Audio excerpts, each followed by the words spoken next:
We're doing 20 episodes this year.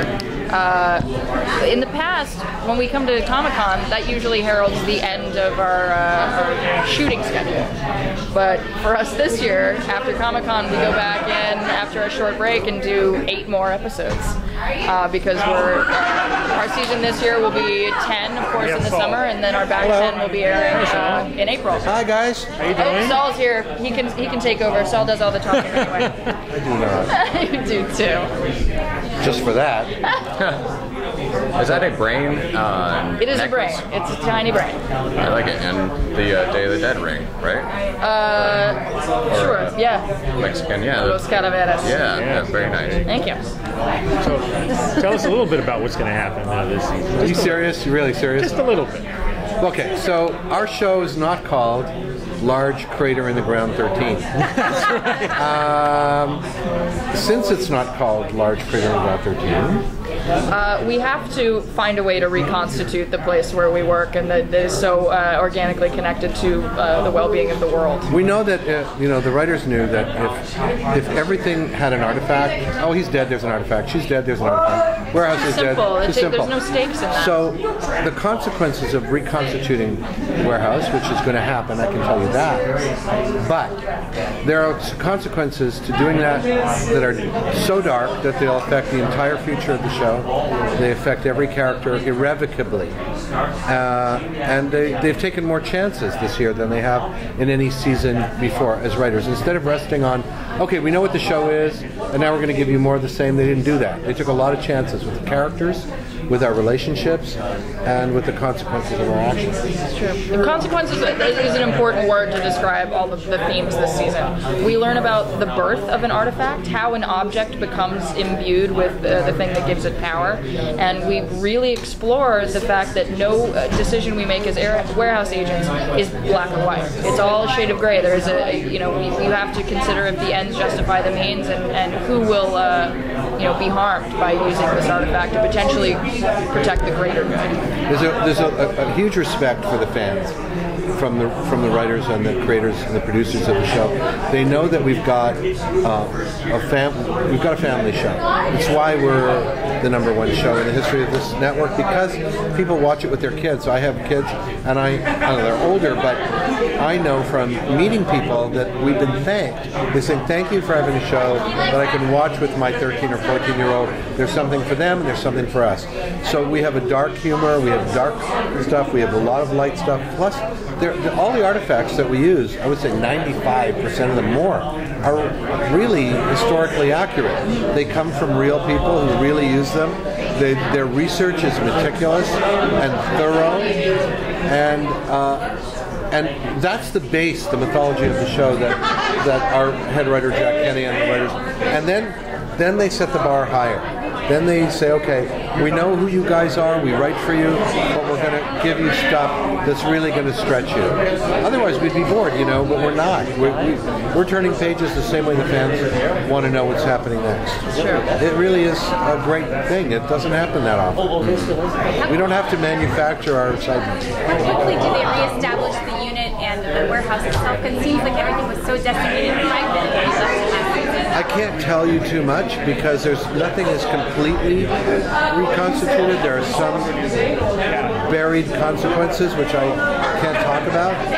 This year especially, it is so hard to try to keep interviews exciting because the spoilers and the surprises that are in store this year are too electrifying to tease ahead of time. I think that the fans, especially this year, will be on the edge of their seats and find it even harder to wait a full week for the next installment. When you see the season opener, which we just saw as a cast and crew, some of which we had to do in front of a green screen because we didn't know what the visual effects were going to be.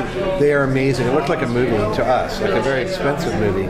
Beautifully done, very exciting, and the fans of the show that tune in to the season opener on the 23rd will know that it's really there's stuff to watch. They've never seen before. during the course of the con, just so far, what's been something that excites you, that you see and you're getting excited about right now? You know, our stuff is like, we just breeze into town and come out. I happen to be, like Allison, both of us happen to be Breaking Bad fans, so I'm coming home Sunday night, I'm going to watch the season 5 opener of Breaking Bad. I'm a Dexter fan, so I'm looking forward to those shows. Well, I just walked out of interview with Breaking Bad, so I can tell you how it all ends. They told you? They didn't tell you. Oh yeah. No, Vince opened up. He just asked the right question, and he's like, Wow. Oh, that's dangerous. no, not really, but it does sound like things are going to get crazy. But and what are you getting excited about at the convention? I like Saul. I'm a huge Breaking Bad fan. I wish that I could have been in town in time to see the panels for Community and Wilfred and Game of Thrones, which I love. But this may sound a little insular, but one of my favorite things about coming down here is to see friends of mine who I've known since before we were both involved in this genre world, and to run into them backstage and high-five them as they're going to their panels and interviews and I'm heading off to mine, and it's inspiring, and it makes me feel all warm and effervescent inside to see us both doing what we set out to do. Yeah. Well, and you're friends with you've done the Ghost Hunters co-hosting for the live, and and I know you're friends with Josh and Ryder and all those guys.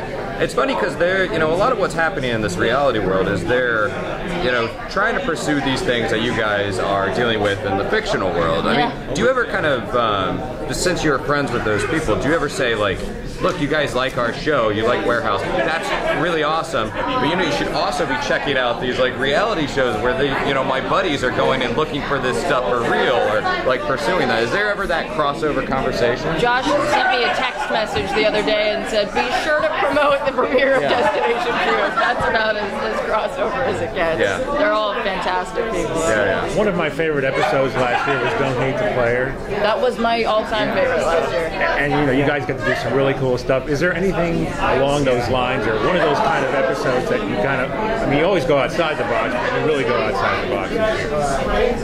This season, in a different way. Not so much in a crazy comedy, out there way, but dramatically, yes, we go out there. That was a really whimsical episode, which is one of the reasons we enjoyed it so much, and we got to really lampoon. Yeah. We almost lampooned our fan base with the whole gaming theme. But this year, what I can say that's similar about that episode is that no two of our episodes are alike in season 4. We have this overarching storyline that develops between Saul and Brent Spiner, and all of our characters becoming embroiled in that later on, and it's dark, and it affects the world, and it affects our dynamic, I think, for seasons to come. That's right. Thanks, guys. Thank you. Thanks, guys.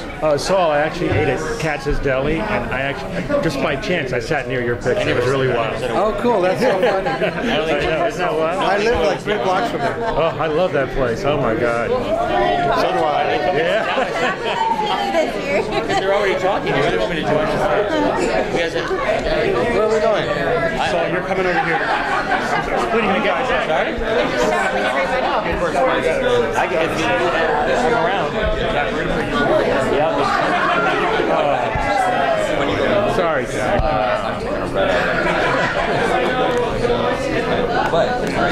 We didn't get him. He's always good. Always fine.